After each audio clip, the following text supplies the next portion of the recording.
surprise shone light from distant northern skies. At that point, I realized I don't know where it comes from, but I know it's okay.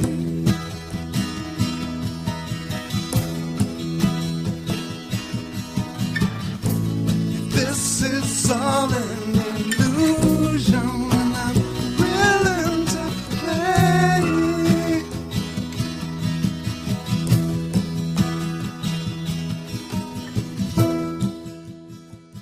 Welcome to the Quantum Guide Show. Interviews with awakened masters as they share their quantum work with you.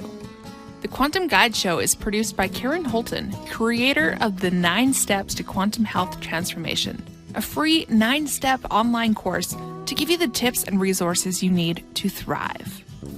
Karen lost and continues to keep off 178 pounds of surplus body weight as she made her dreams come true. Whether you are awakening to the ascension process or simply want a wiser, more efficient lifestyle, this program is for you. No strings attached. The Quantum Guide Show is brought to you in part by Zendome's Orgonite, Karen's unique brand of orgone generators, ethically sourced, handmade, and double charged for maximum effect. Find out how orgone generators work and what they can do for you. Don't be fooled by imitations. Check out Karen's current selection, only available from her website, KarenHoltonHealthCoach.com, and on Facebook, facebook.com/Quantum Health Transformation. Enjoy the show. Welcome back to the Quantum Guide Show. Today in episode 57, I'm very pleased to introduce you to a new guest. His name is Logan Potvin. Logan is 26 years old, identifies as gay and non-binary, and is also a part-time drag performer with a major passion for LGBTQ+ advocacy, photography, and anything to do with animals. Today, we're going to talk about sex, gender, and sexuality. Our sex is what we're born with on a physical level, but we're not going to be talking about the actual sex act today. Gender is how we define ourselves everywhere possible within or without of the 2 traditional binary options. And gender is not the same as sexual orientation. This is our own erotic expressions of love and our natural inclination. Find out more about the options as we clear up some misconceptions about human diversity. Hi, Logan. So good to have you on the show. How are you? I am fantastic. Just got done work. So, just popping in, doing our talk, all that other stuff. Awesome. So pleased to have you here today. As I mentioned off camera, I'm concerned that there's a huge kind of a homophobic, genderphobic, xenophobic backlash as a response to it becoming more normalized, which I think it should be, different alternative ways of being and thinking and loving. And I have a personal grudge against the panty police that are all people wanting to know what we actually have in our private, under our underwear, when it's nobody's business. We can express however we want.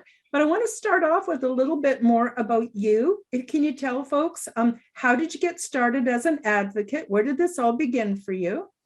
Well, obviously, you said in the intro, as I mentioned, I am gay. When I was younger, I used to identify as bisexual. There's a lot of support that's needed, especially in the LGBTQ plus community. So I really like to be that person for whether it's a workplace or somewhere I'm volunteering. I tend to be the one that a lot of people go to with like, hey, my friend just came out to me as trans, like, I don't know how to approach it. Like, oh my gosh, I'm going to have so much trouble getting their pronouns right. And realistically, you wind up just helping them break that barrier down of, listen, you're going to make mistakes. This is just an example with trans people, that it's going to be a learning curve for you. You've known that person however long as their previous gender and their previous pronouns, but then learning to, hey, you know what? Like, I don't have to overreact of like, oh darn, I got that wrong. It's just like, him, her, whichever Zims or whichever pronoun they're using or person they are. So it's just something that I really like to try and support. Plus, I'd also kind of be a hypocrite if I wasn't an advocate for it. So, Oh, plus good for you. also being a I drag think, queen is a big part of that too, because you're in the eyes of the community. So they're just like, hey. yeah, yeah. Well, I mean, I don't remember which show it was from, but it was one with Kermit the Frog, and he goes, "Pipples is peoples, peoples is peoples," and but I'm hoping we're going to clear up some misconceptions today. And I was also wondering, what's your take on sex? Now, I'm not talking about the act. I'm not talking about procreation or anything like that. I'm actually talking about, when we were born, it used to be that they, on all legal forms, we weren't given a gender option. We were given sex and then a box for male and a box for female. Because in those days, it was recognized that your gender was determined whether you were born with a penis or whether you were born with a vagina. And then that was sort of designated what you got when you were born. And I was wondering if you have any thoughts about that. So it's actually kind of funny. So I've been trying, just as a personal aside, I've been trying to get a doctor for the past 5 years, because unfortunately it's really common in Northwestern Ontario to not have a family doctor or nurse practitioner.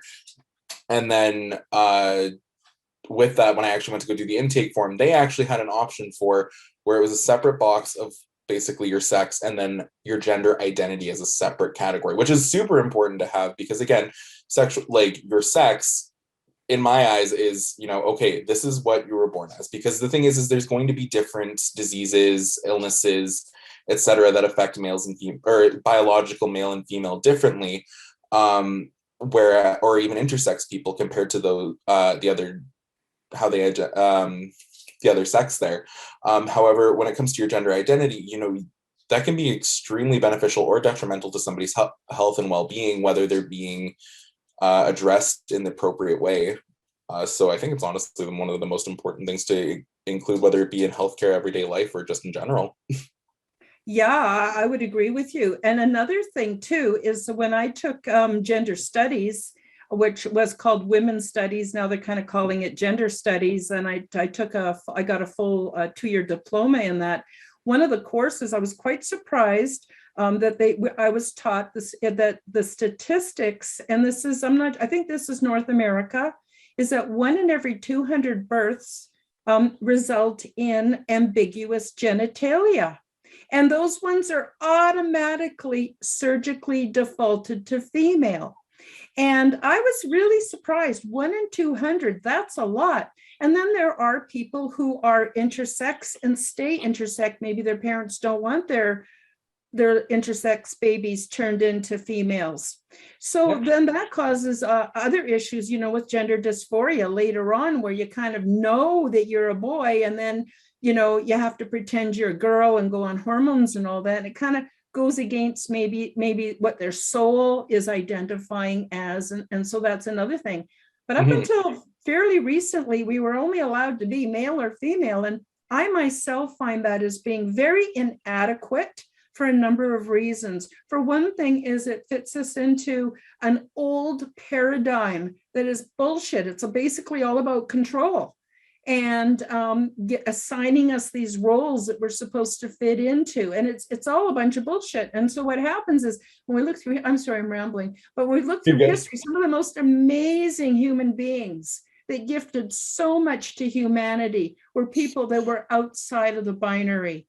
And so I think that's, really important to bring into the discussion. And then I wondered if I also wanted to say something about androgens. A lot of people don't realize that the pharmaceuticals they're taking can often have a direct effect either on the eggs in the woman or the sperm in the man, and actually will cause, while the woman is pregnant, changes within the baby, the unborn baby, that will sometimes give the opposite to what their genetics say they are. And so a lot of people don't realize the pharmaceutical industry has a huge impact on gender and on ways of being. But I was wondering if you want to jump in here, because I'm babbling a bit, and talk about the difference between gender and sexual orientation. I see them as being very different. Maybe you do, maybe you don't. But what's your take on the difference between gender and sexual orientation? Honestly, especially like, because that's the thing is people hear different ways that you identify. So again, for me, I identify as gay, but I also identify as non-binary. However, I do also lean towards the male side of male side presenting of, sorry, Rogi's down here. That's okay. No. Rogi, look, we're on a podcast. What gender are you, my little boy? Well, I don't know. We haven't done the game yet where you take the pieces of paper of like different genders and like, okay, pick your own. But then for me, for example, like again, I'm gay and non-binary. People generally associate being gay with like, oh, that's man loving a man, or lesbian loving or if it's lesbian, it's woman loving a woman. If you really want to break it, like again, it depends on who wants to go that far of knowing. Like I'm comfortable saying I'm non-binary and gay. Some people really want you to kind of stretch it out and be like, I'm non-binary, male presenting with a preference for men, or people who identify as more masculine, with like no femininity at all. Personally, that part gets a little too long and wordy for me because I'm not going to put that in my bio for an Instagram post. However, if you want to go that far, you can. But there's definitely a huge difference between sexual orientation and gender. Thank you. I was like, what's the word again? Gender? Who is she? We don't know her. All good. It's all good. Especially with like, people who are trans or non-binary. People assume, general population or, the cisgendered white people of the world. I shouldn't have made that about race. Should not have made that about race, but we're going to go with it. It might apply. It might apply in some cases. However, generally the cisgender population assumes that if you're, male transitioning to female, oh, you're just gay. You just want to sleep with men. And it's like, no, it's not about that. It's about who they are as a person inside and fitting that body of who they are to better live out their life and be happier with themselves. Doesn't mean that, if she, who was, again, previously male, identifies now as a female, if she decided, oh, hey, you know what, I'm going to go sleep with women. Okay, cool. You know what, you're a lesbian or whatever your label is that you decide. Some people don't want the label. Absolutely. I don't know why, but I've just always had friends since the 1960s who were what we would label as trans or transgender. Mm-hmm. And I have met women who used to be men and men who used to be women, and they fully identify as the opposite gender. And most have had some kind of surgery to support that. And but what I found really interesting is I have known women who became men, and some of them love other men. Some of them love other women. Some of them love other trans people. And mm-hmm. there's like so much diversity. It is friggin' impossible to say it's this or it's that, that's when you get into the whole rest of the alphabet mafia, because there's LGBTQ plus T or plus 2, and then an I and an A, and I'm sure there's a B in there somewhere, or another B, and then a silent like G. Well, I'm saying all the other letters. That's why everybody uses that hashtag on TikTok of alphabet mafia, because using everything else, you're gonna run out of room eventually. But that's the other thing. When you get into pansexual and people are demisexual, then everything else, it's just there's so many different sexualities that people find fits best with them, and it's best to express that the best way you can. Oh, I agree. I just want to show you a little tool that I often use. And I call this a nubby ball. And if you consider the very top point is north and the very bottom point is south, we could also make it female at one end and male at the other end. And we're told that's all there is. Well, bullshit. What about the infinite possibilities that are between male and female?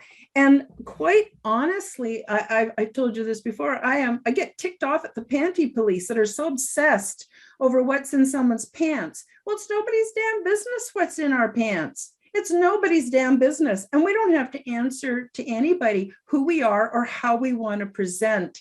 And I don't know if you know this, but it's really funny. You know, Canada wouldn't be, well, I don't want to say what it is today because it's a bit of a mess right now. But you know, the pioneers that settled? Well, back in the day, women weren't allowed to own anything, not their children, not their homes, not anything.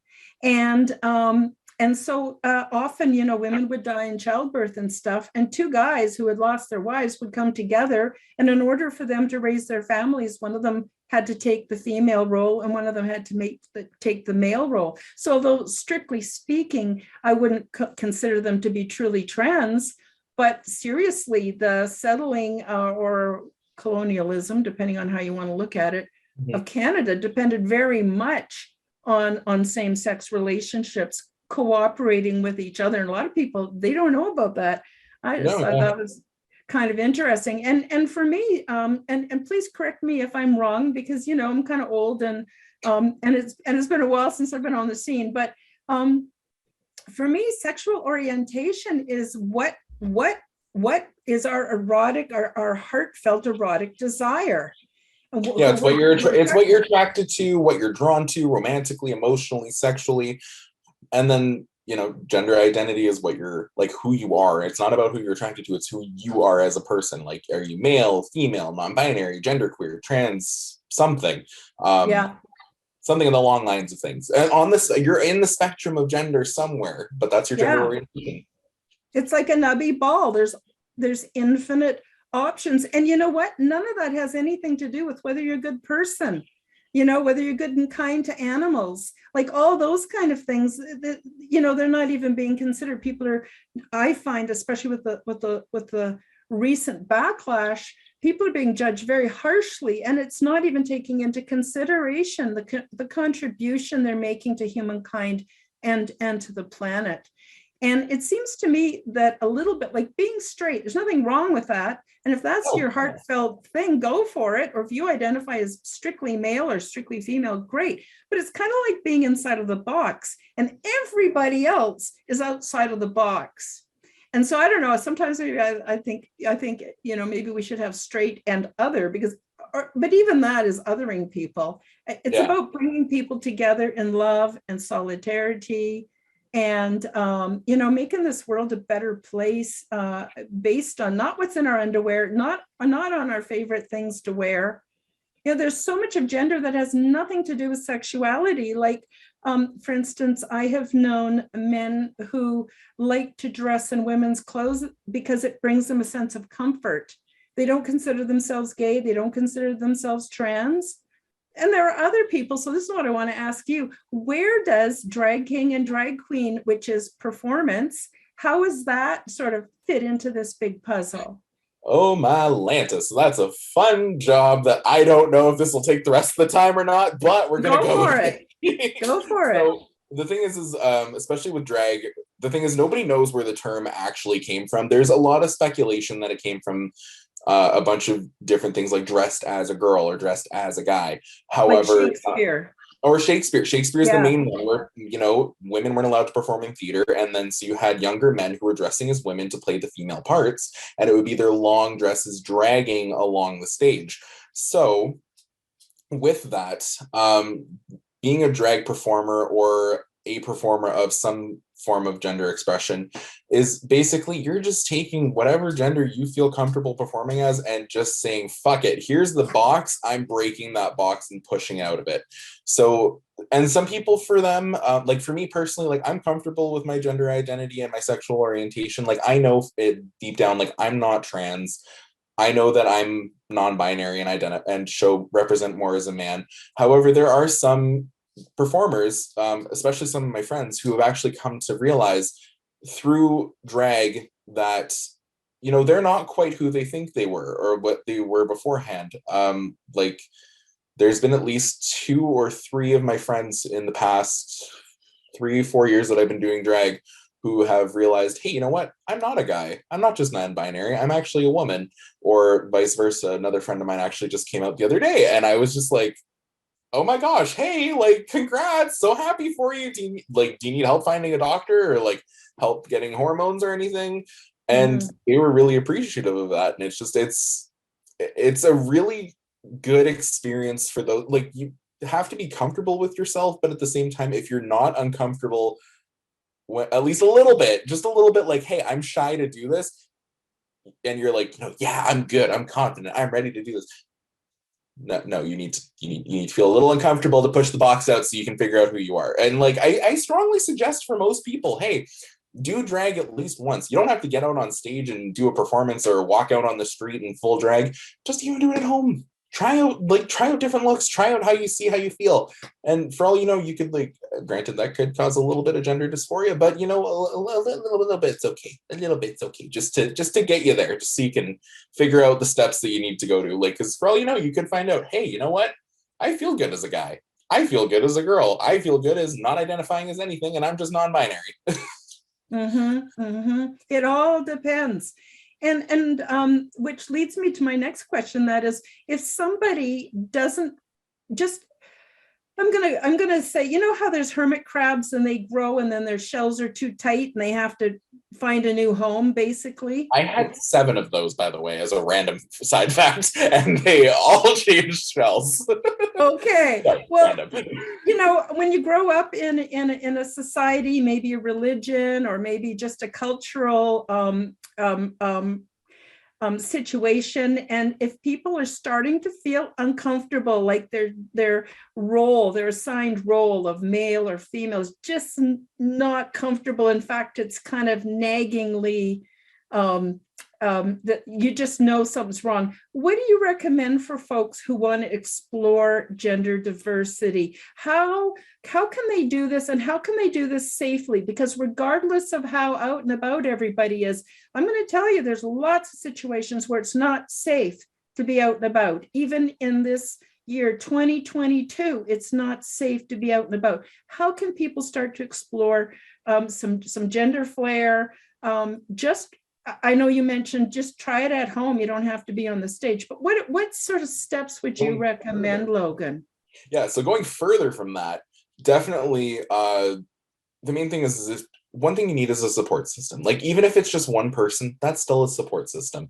And the other thing to remember, like, I actually have a very good point at the end of this long tangent I'm going to go on in a minute here. It's okay, go for it. But basically, like, again, main thing is you need a support system. You need at least one person, like, that you don't need it, but it'd be nice to have, that you have somebody, hey, I can reach out to them.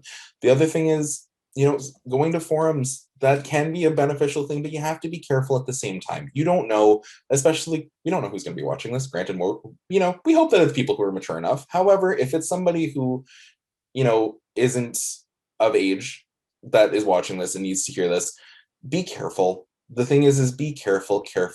If you know that you're in a homophobic, transphobic, something where you're going to be putting yourself in danger, you only have to hold on a little bit longer. You don't put yourself, like, if, say, you're living with your grandmother or your grandparents and they're transphobic, you realize you're trans, it may not be the right time to come out. Wait a little bit till you know that you're established, you're on your own, you can handle yourself on your own.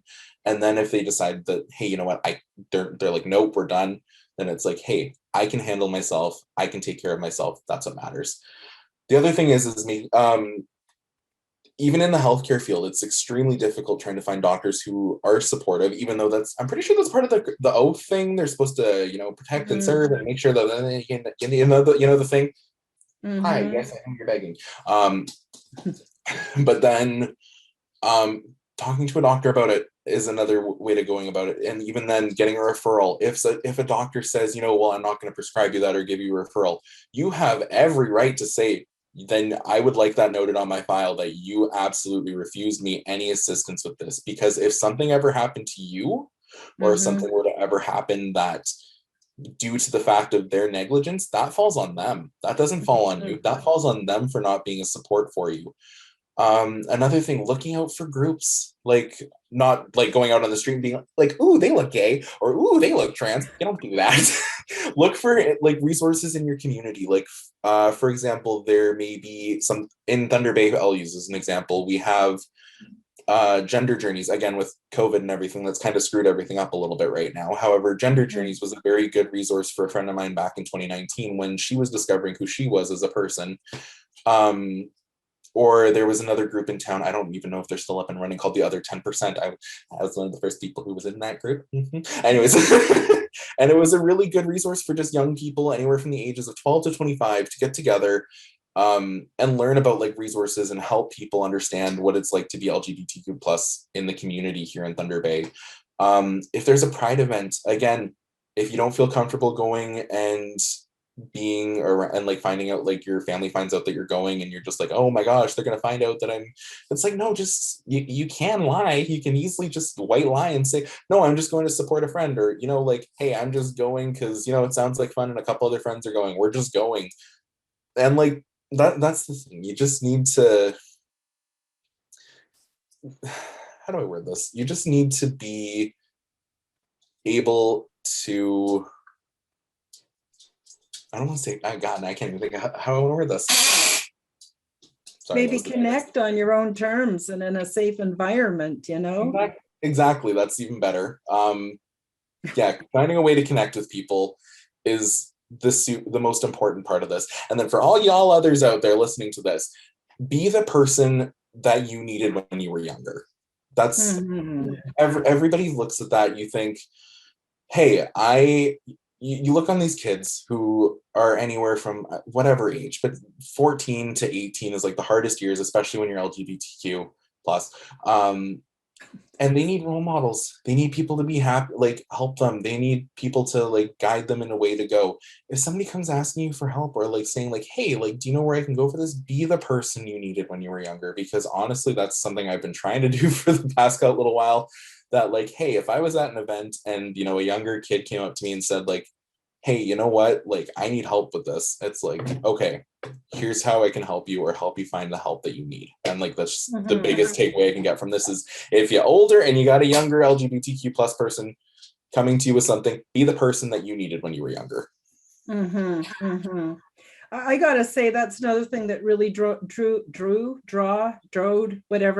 attracted me to the whole gay, lesbian, I'm sorry, I don't know all the acronyms, and transgender and everything, people was because I found such freedom to just be my socially awkward self, to be accepted, to be loved, to be cared for. There's not, back, things are a bit different today than they were, back when I was younger.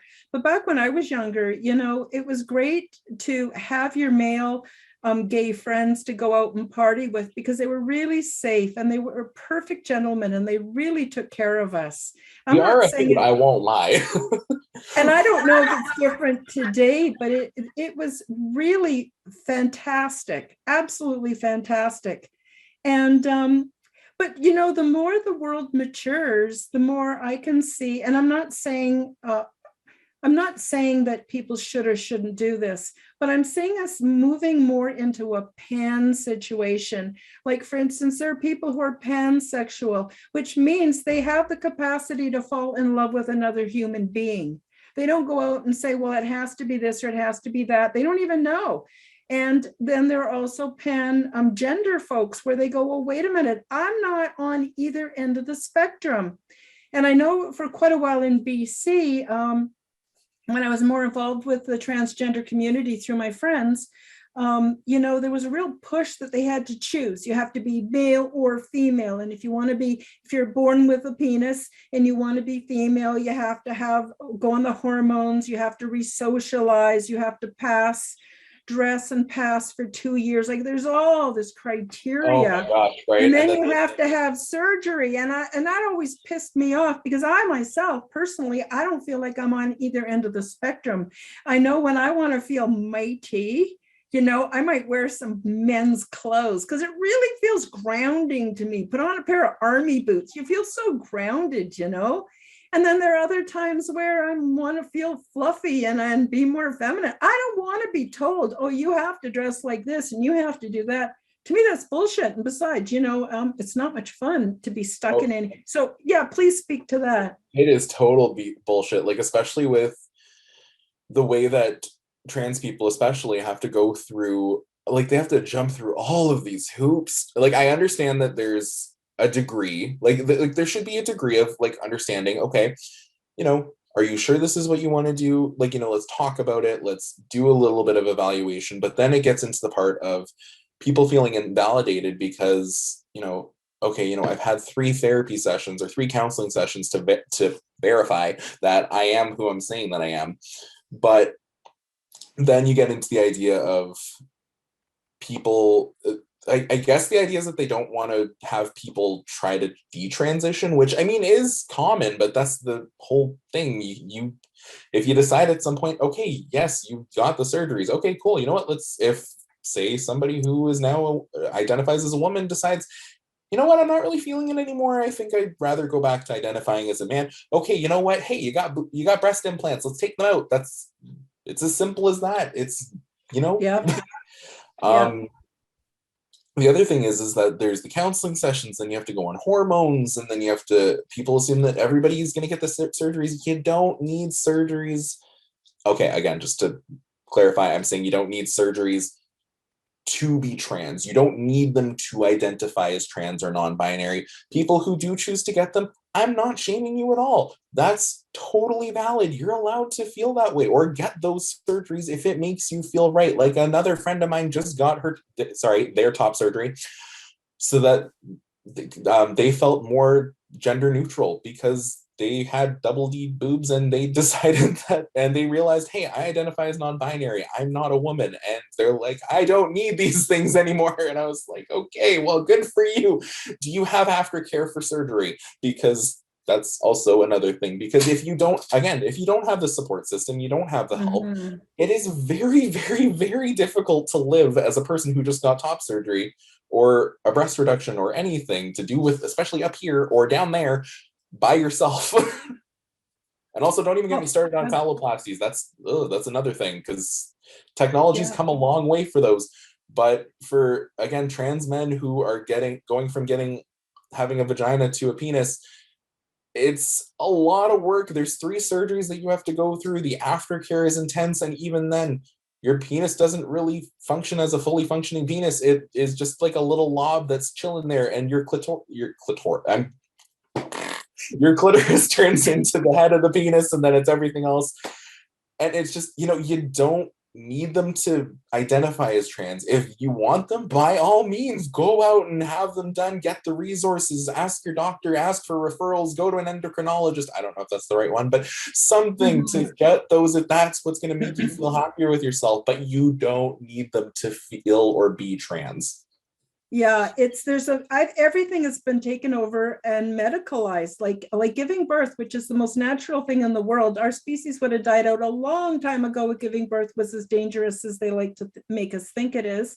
And so that's all been medicalized. And then, of course, the whole trans thing has been medicalized. And really, it doesn't have anything to do with medicine. And I agree. I know certainly a lot more M to Fs, which stands for male to female transition. I know a lot more FTMs.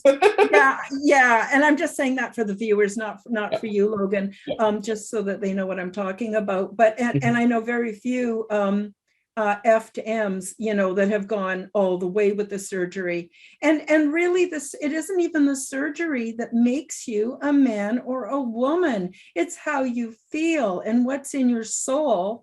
And who cares? Like I said earlier, it doesn't make you a good or a bad person. Being straight and white and religious doesn't make you a good person. You a bad person. No, I'm kidding. I was like, it makes you a bad person. No, I'm kidding. I'm totally kidding. I know.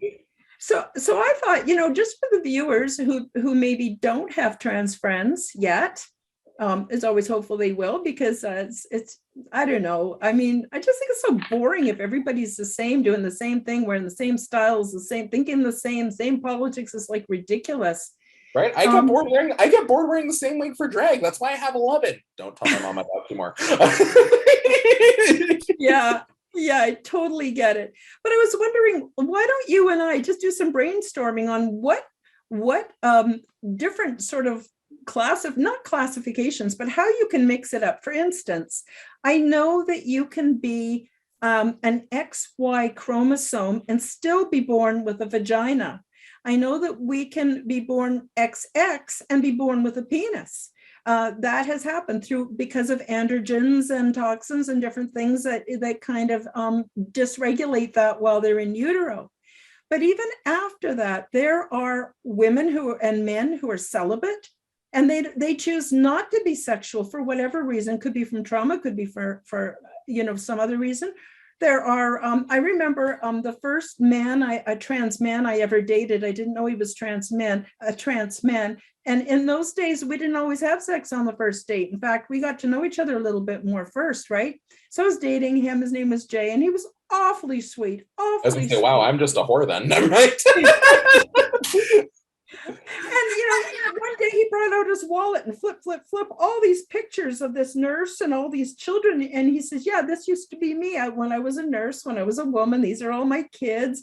And I was like totally surprised. I had no idea. Well, Jason ended up meeting Stacy, and Stacy was an M to F, and they ended up falling in love and getting married. Aww. And it's like there's so many combinations. And I just wondered, why don't you throw out a few examples for the viewers to see how incredibly awesome this can be?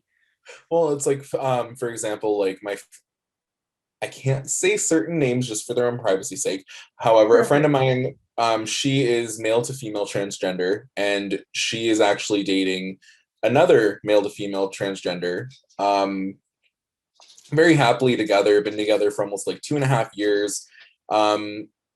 Their partner is actually they have children from a previous relationship, and they just call both of them mom. Another friend of mine, wow, gosh, I have a lot more trans friends than I thought, actually, now that I'm going through this in my head.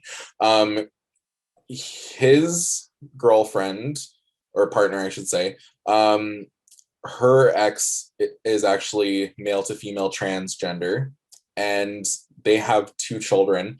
Both of them actually call, since now that the children have 2 moms, they call one mom, the other one actually a version of mother in a different language. I can't remember what it is off the top of my head. But again, there's a bunch of different combinations that go in there. Another friend of mine is gay, and his partner is actually female to male transgender, which people immediately assume that, again, this is another fun assumption. We're going to play the assumption game because it makes an ass out of you and me. No, I'm sorry. It's all good. Yeah, I get told that all the time at work. That, just because you're gay that you're scared of vaginas. But realistically, there's a lot of different ways you can have fun with that. But what have you. Another couple friends of mine, they're both non-binary. There's combinations out the wazoo of everybody going together. So it's out there. I agree. And I think a lot of the gender stereotypes were perpetuated by the state and by religions, organized religions. And I think one of the biggest misconceptions people have is that they think that it's somehow morally wrong to be gay or lesbian or anything else. And I just want to speak to that very briefly because I've studied the Bible. And actually the New Testament, the whole thing that Jesus stood for was to do away with the Old Testament. That was no longer relevant. That was no longer anything that people had to apply in their lives. But the other thing was there was a Roman officer who went to Jesus and asked Jesus to heal his lover. And of course, it's not translated that way, but if it was correctly translated, that's exactly what it was. And in those days, the Jews didn't have anything to do with the Samaritans. They didn't have anything to do with the Romans. They didn't have anything to do with anybody. And Jesus went to the home and healed this officer's lover. And that never would have happened if Jesus was a homophobe. And so all these scriptures that people are using, I mean, they're in the same kind of scriptures that are saying if you disrespect your mother or your father, then they should take you out and stone you. Or if you cut your hair, like they're not taking it into context. They're using it to control the congregation, the population into stereotypes, which are not even real. Anyway, what are your thoughts about that, Logan? So I was going to say, it's funny because I was raised Catholic before I came out. And the thing is that people are, I always joke with people that I'm still like, because I didn't just like up and be like, hey, bye, I'm not Catholic anymore. Straight up was like, I still tell people, I'm like, I'm gay and Catholic, and everyone's like, how can you be a part of a religion that hates you and blah blah blah blah blah. And I'm like, that's the thing, it's not the religion. Yes, there's people in that follow Catholicism or Roman Catholicism, Christianity, what have you, who take everything out of there and being like, being gay is wrong. But then again, you look at the rest of Leviticus and then it's like, okay, so you can't eat shellfish, anything with a hoof, this, that, can't wear blended clothes. I'm sorry, I'm wearing a cotton polyester blend, and also I'm wearing sweatpants. So I'm sorry, and my favorite thing is sushi. So I'm sorry, I'm already going to hell, as they're putting it. But the other thing is you can't just pick and choose. It's like, if you're going to follow that to a T, you need to be able to follow it to a T. You can't just pick and choose out of a hat, like, okay, well, today I'm not eating shellfish. Sorry, Mr. Lobster, you get to live another day. The other thing is that everything has actually been mistranslated, as you mentioned. Again, he's healing the Roman soldier's lover. The other thing is the idea with Leviticus 1842, which is 1842 or 1824, one of the two, is the man shall not lie with another man or be put to death or stoned to death, which, by the way, 2013, when weed got legalized, or whenever it was that it got legalized, that's when gay marriage was legalized in the United States. So I take it as that. No, I'm kidding. There's the other part that it was actually mistranslated, and that was originally a translation, back translating it is about pedophilia. And so it was changed into man with man, and then that's where the homophobia side of it came from. So the other idea is that still identifying as Catholic, people are like, oh, well, you're going against your own whatever. And I'm like, no, I'm not, because Jesus taught you to love everybody and respect everybody. So it's like, no, realistically, when I'm following that, I'm still in the idea of Christianity or Catholicism. I'm not going against anything. Yeah, I totally agree. And based on the research, and I have done the research, I would totally agree with you. So now we've come up to what we think is an enlightened age and everything else. And boy, I'm seeing this backlash of people so angry and othering of people of gender diversity or sexuality or whatever. And where that really comes from is prejudice. And prejudice is a combination of fear and ignorance. If they just got to know some people who were alternative in their ways of presenting, loving, and being, they would very quickly find that there is, of course, there's good and bad in every group, but there's tremendous amount of very loving, very ethical human beings. And then you don't need to be afraid anymore. So education, I think, is really a big part of it. And that's why my hat's really off to you for doing the advocacy, because it's educating. I got to tell you, it was a big shock for me to move from Vancouver Island, and the West Coast is fairly progressive. Okay, hold up. Where on Vancouver Island were you from? Because my partner was from Nanaimo. Oh, I haven't lived in Nanaimo, but I've lived in Victoria and in the Comox Valley, and Nanaimo would be right in the middle of all of that. Oh, okay. Well, yeah. Then I guess we're gonna have to go see it.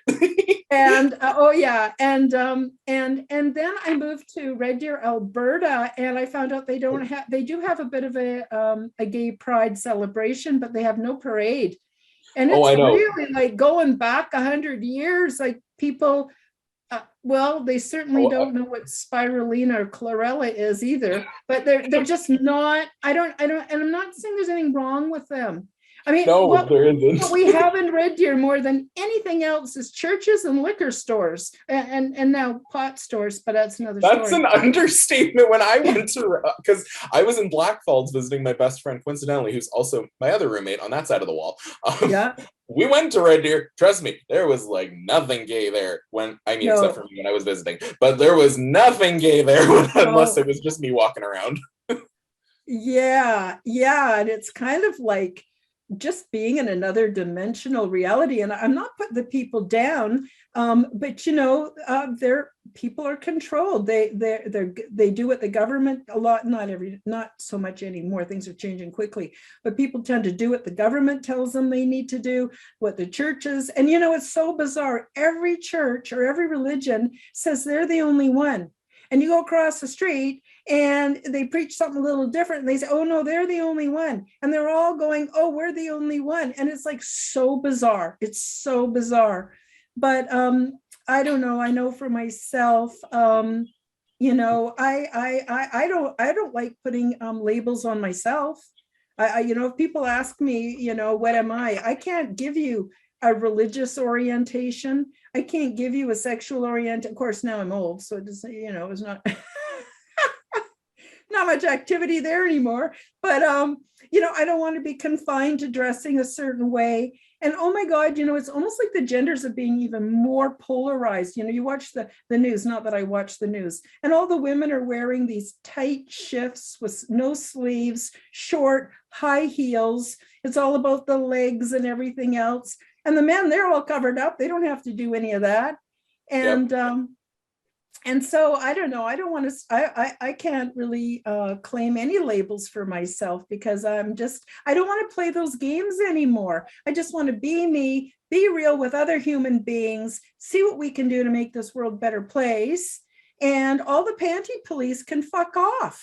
Pardon my expression, but they can fuck off. It's none of their damn business what our orientation is, what our gender is. And what I loved about what you said in the beginning, Logan, is, you know, if you get the pronouns wrong, it's okay. And, you know, we can always ask people, excuse me, but I'm just curious. I would like to show you respect and give you the correct pronouns. What is your choice?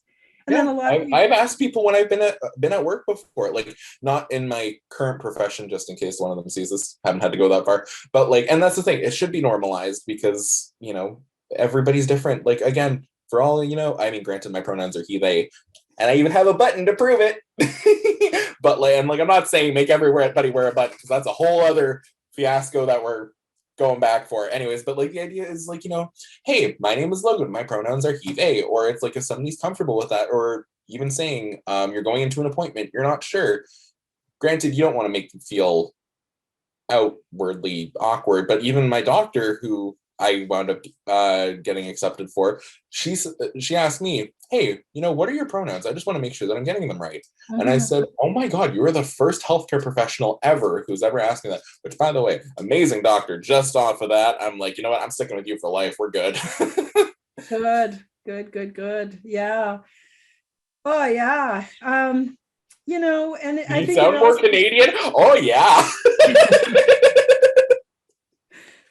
I think too, it's about us creating our own sovereignty instead of going to the external for cues on how we should be or how we should present, whether it's our spiritual beliefs, whether it's how we eat, regardless. If we go within and find out who we are and make friends with ourselves, and we all need improvement. We all kind of got to work on stuff. I don't know anybody that's completely got their shit together. I know the day I die, I still won't completely be done the work. But the point is that humanity, and I think especially now more than ever, needs to come together and needs to just focus on love and compassion and empathy and trust and all those amazing things. This is transformative. And, but, you know, people just get scared and they go, oh, I don't know what pronoun to use or whatever, and make a lot of drama around it. And it doesn't have to be that way. Just do your best. Yeah. No reasonable person is going to get upset if you're doing your best, for God's sake. And like, don't get up. Like, that's the thing. If somebody is purposely misgendering you, by all means, yell, hey, get my fucking pronouns right, as long as they know them or you've told them before. But if it's, you know, somebody, like, again, another friend of mine, acquaintance, friend of a friend person, they identify as, they use they, them pronouns. I didn't know this, and I was really, or actually I did know this, and I accidentally misgendered them.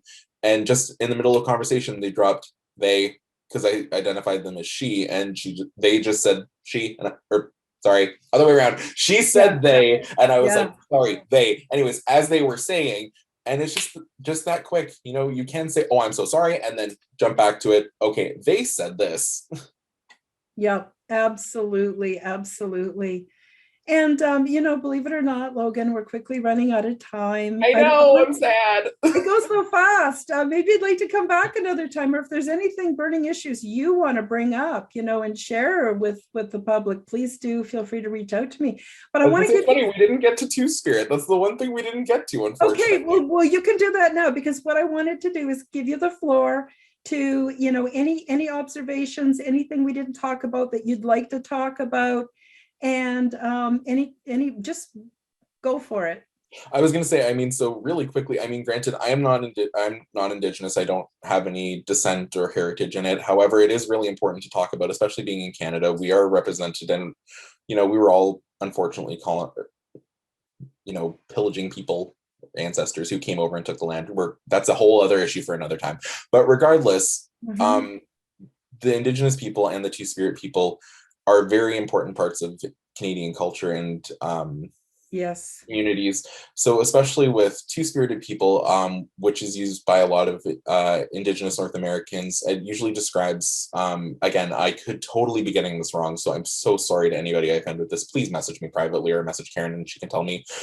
That their communities are people usually who identify with a third gender or a gender variant, which is generally viewed as like a ceremonial or social role in their cultures, generally representing male and female spirits coming together as one into one person's body.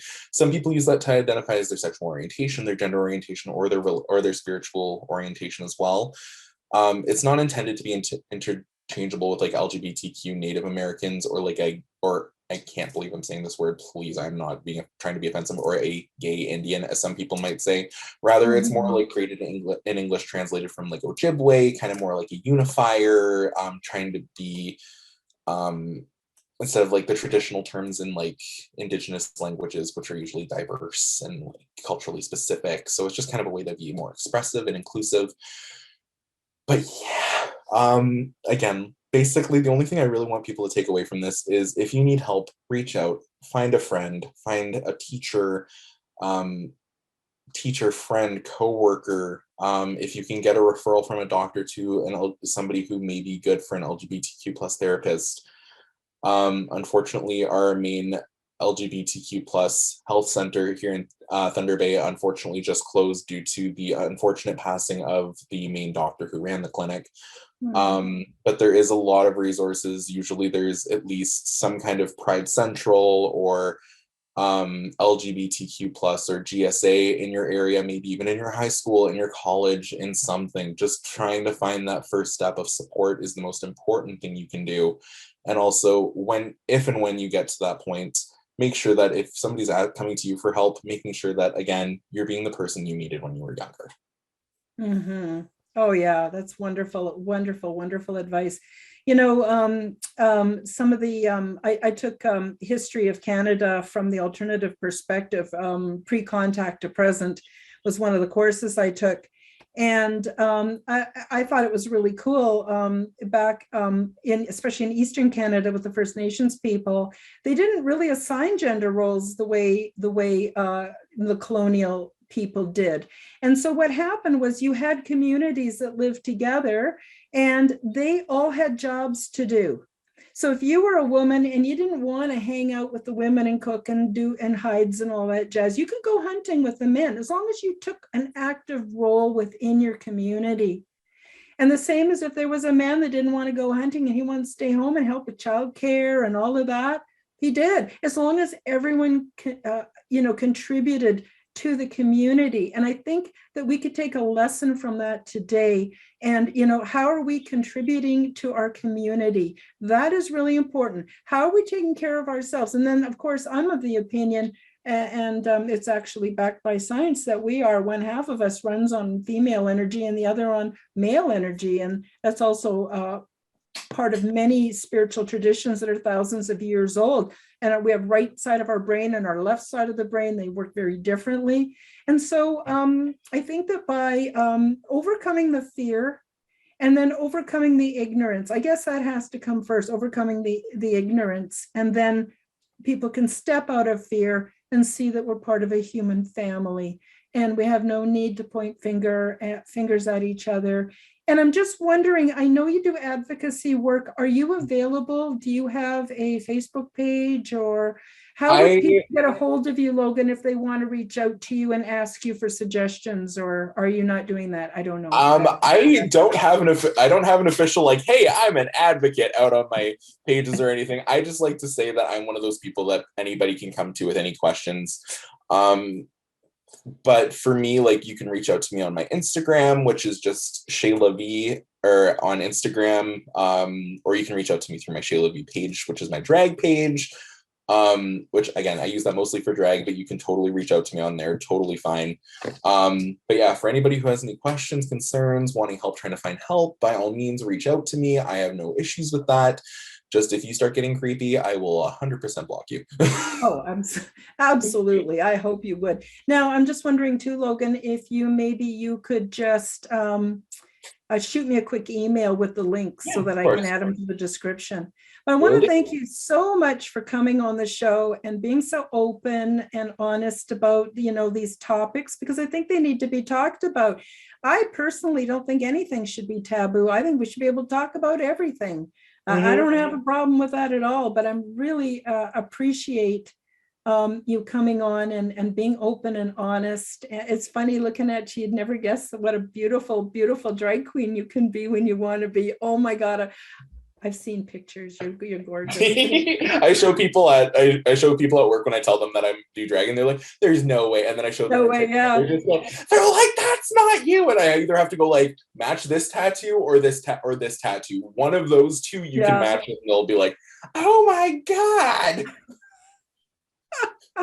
That's amazing. It's wonderful. Anyway, so thank you again for being here. I appreciate you very much and hope to have you back on the show. And everybody out there, the viewers, thank you so much for joining us for the Quantum Guide Show. And I'll be back next week with another interesting episode. Bye-bye. Bye. Thank you for joining us for the Quantum Guide Show. Become the change you wish to see in the world. Subscribe to Karen's YouTube channel, click the like button, and share this show with your friends. Check out Karen's website at KarenHoltonHealthCoach.com. All the links are available in the description box below. Until the next time, keep up the good work.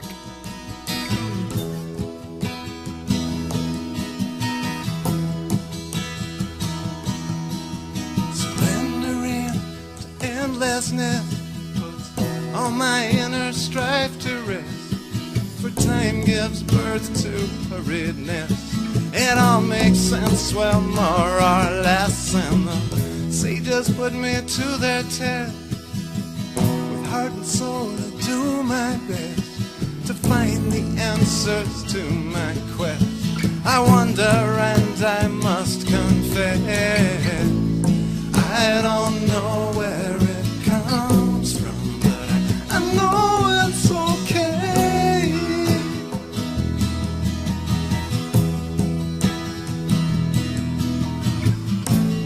This is all an illusion, and I'm willing to play.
It's okay.